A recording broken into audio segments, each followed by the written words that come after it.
Hey, what is up, everybody? This is K-Rail, Chief Fitness Advisor for Pine Pond Superfoods and Train for Longevity. Today we're going to be addressing why you do not want to do barbell back squats. Now, I'm not going to sit here and tell you what to do, but I'm just going to give you some points that you should take into consideration when you want to do back squats, especially heavy ones.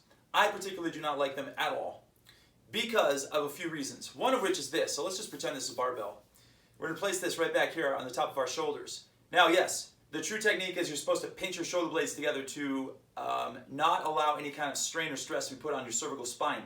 But when you start getting up in heavy weights, you end up dropping your shoulders a little bit like this, and that bar just automatically resides on the top of your cervical spine. So it is not good for your posture, and it's not good for your spine as time goes on, especially when you get older. So that's one big reason why I do not like back squats. Secondly, this bar and my hands are pretty much stationary right here. When you're going into a squat and you have heavy weight here and you're lowering yourself down, if you have any kind of shoulder issue and your shoulder is not liking this feeling as you go lower, because that is a lot of impingement you're putting on your shoulder as you go down, you don't have anywhere to go with your hands. So I don't particularly like it for that reason either, because I feel like it's locking my shoulder into position in every single time I've ever done back squats. And believe me, I haven't done them a lot in my life, but when I do, I usually go light and I focus on really good form.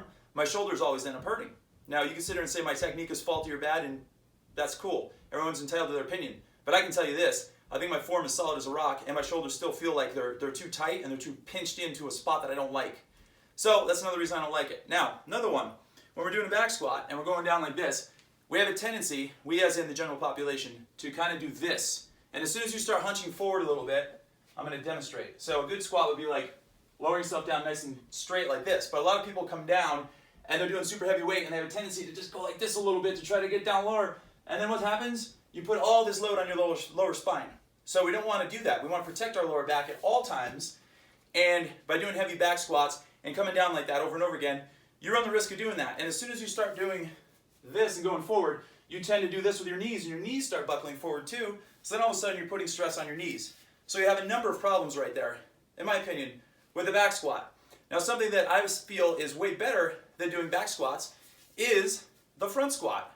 You hold the barbell here, now your shoulders have a little bit more room to wiggle if need be, and you just come on down like this, and you have no problems. Or you can do the Zercher squat, where you put your hands like this, and you cradle the bar inside your elbows, and then you come down, and you do your squats. Or, you don't even use a barbell at all, and you use dumbbells for squats, or my favorite, kettlebells. So you can do 2 kettlebells at once. Let me just grab a couple. And bring them into a double rack position. Bang! There's a beautiful squat right there. Or you can just do 1 kettlebell at a time. And hold it like this, and you can do a goblet squat.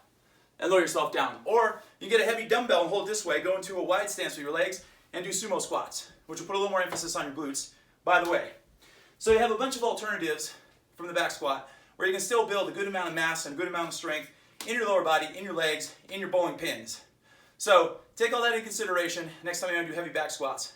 And as always, let me know if you have any questions or comments. My name is K-Rail. I'm the Chief Fitness Advisor for Pine Pond Superfoods and Train for Longevity. Make sure to like and share our videos, and please subscribe to our page. Until next time.